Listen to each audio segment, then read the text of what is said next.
Pemirsa, selanjutnya untuk mengetahui perkembangan terkini dari pasar mata uang serta transaksi instrumen keuangan lain, kita bergabung dengan Global Markets Bank Permata.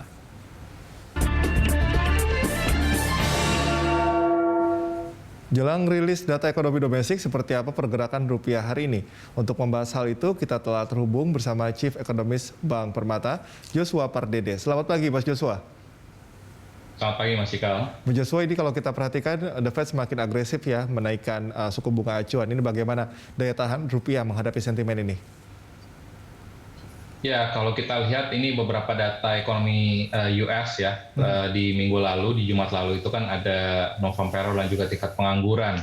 Serta juga kita lihat indikator lainnya juga diperhatikan adalah inflasi ya. Jadi dari dua indikator tersebut, tingkat pengangguran dan juga dari sisi inflasi ini menunjukkan tren yang meningkat ya, terutama inflasi. Sehingga apalagi di tengah kita tahu bahwa tren inflasi di US ini kan sudah tertinggi ya dalam 40 tahun terakhir, dan tentunya diperlukan tadi langkah-langkah dari sisi kebijakan moneter dalam rangka tadi meredam kenaikan inflasi, karena tentunya ini bisa mengganggu juga kinerja ekonomi di Amerika Serikat, dan juga ini akan mempengaruhi juga nantinya real wage di US ya. Sehingga makanya The Fed memang memiliki kecenderungan ataupun potensinya semakin tinggi untuk menaikkan di bulan Maret ini sebesar 20 basis point, dan itu juga sudah disampaikan di minggu lalu ya di depan Senat bahwa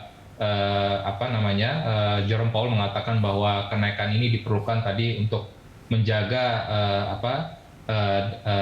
supaya tadi meredam inflasi yang relatif tinggi, dan apalagi diperparah lagi dengan isu dari ataupun ketegangan antara Rusia dan Ukraina.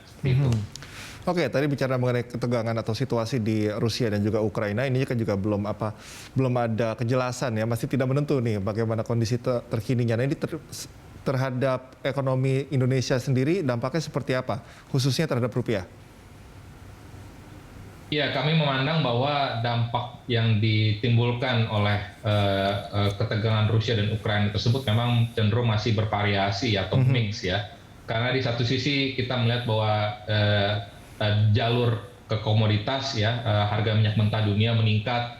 Di satu sisi memang ini akan mendorong peningkatan defisit di neraca migasnya dan juga mendorong beban subsidi energi ya. Tapi di sisi lainnya juga kita lihat dengan kenaikan harga minyak mentah dunia tersebut, harga komoditas ekspor Indonesia seperti CPO dan batubara pun juga ini meningkat cukup tajam.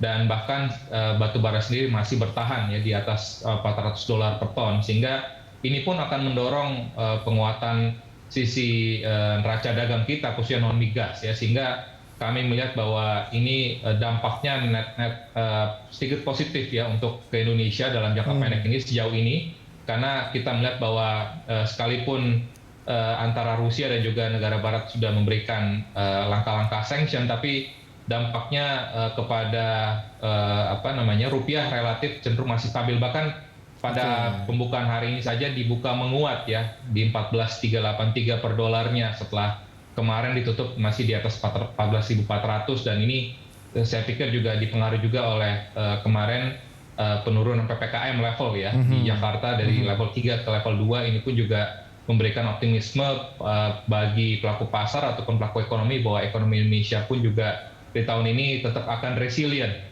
meskipun tadi ada kekhawatiran terhadap ketegangan Rusia dan Ukraina dan juga dampak dari pengetatan kebijakan moneter Bank Sentral Global. Oke.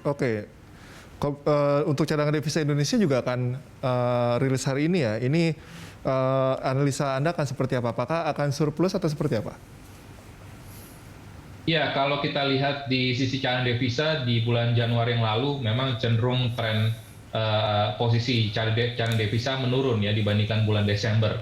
Tapi itu juga karena tadi efek dari penurunan ekspor ya, karena kita tahu bahwa ada larangan ekspor batubara untuk beberapa produsen batubara yang belum memenuhi DMO-nya di 2021. Tapi ini sudah mulai normalisasi ya di bulan Februari, sehingga kami perkirakan bahwa kinerja ekspor akan kembali meningkat, ditambah lagi juga dengan tren harga komoditas yang juga meningkat di bulan Februari, sehingga kita melihat bahwa dari sisi cadangan devisa ini kecenderungannya akan meningkat ya. Karena kalau kita lihat juga di bulan Februari yang lalu secara foreign flows-nya juga menunjukkan tren yang positif, di mana investor asing membukukan 1,2 miliar US dollar di stock market, dan kepemilikan asing di SBN pun juga meningkat sekitar 475 juta US dollar. Jadi kita melihat bahwa cadangan devisa di Februari ini kemungkinan akan meningkat ke arah 142 hingga 143 miliar US dollar.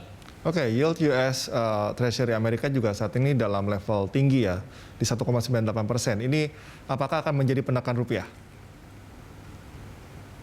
Sejauh ini justru kita melihatnya, apalagi pada saat ketegangan antara Rusia dan Ukraina ini memanas ya, setelah Rusia melakukan invasi ke Ukraina, ini justru tadi ya muncul ataupun berkembang risk off sentiment, risk averse sentiment. Artinya investor global cenderung memarkirkan dananya ke aset-aset safe haven ya, dan ini US Treasury merupakan salah satu safe haven aset, sehingga justru malah permintaan terhadap US Treasury ini malah meningkat, sehingga mendorong penurunan dari US Treasury yield ya. Bahkan kalau kita lihat saat ini US Treasury yield sekarang saat ini diperdagangkan di 1,8, sebenarnya sudah agak turun dibandingkan dengan beberapa waktu yang lalu yang sempat mendekati level 2, sudah menembus level 2% bahkan.